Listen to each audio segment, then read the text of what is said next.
Et puis 13 millions de Marocains sont appelés à se prononcer aujourd'hui par référendum sur la réforme de leur constitution. Le vote a commencé. Le roi propose, vous le savez, de rééquilibrer les pouvoirs au profit du Premier ministre. Et c'est important après tous les remous dans les pays arabes depuis quelques mois. À Casablanca, envoyés spéciaux Christophe Gascard et Hélène Massiot.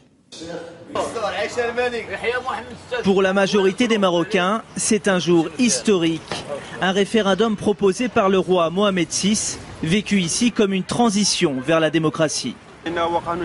Moi, je suis pour une nouvelle constitution. Je vais voter oui à ce référendum parce que le roi ne veut que du bien pour le Maroc.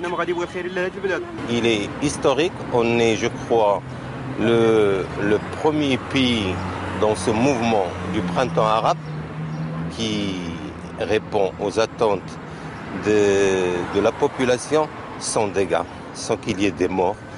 Aujourd'hui, la journée est fériée pour permettre aux Marocains de s'exprimer. La campagne n'aura duré que 2 semaines. Dans toute la ville, des affiches appellent à aller voter oui. Le portrait du roi Mohamed VI n'est jamais très loin. Une figure sacrée, respectée dans tout le royaume. La monarchie est pour nous très importante depuis plusieurs générations.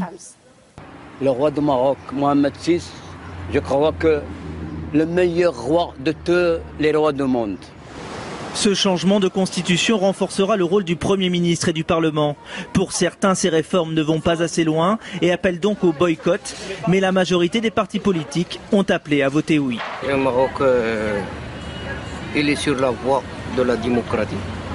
Et l'enjeu de cette élection, c'est surtout le taux de participation. Si les électeurs se déplacent en masse, cela montrera que le roi est suivi. Mais si la participation est faible, cela pourrait relancer au contraire des revendications pour des changements politiques plus profonds. En France, une première vraie journée de tranquillité pour nos 2 confrères Hervé Guéquière et Stéphane Taponnier.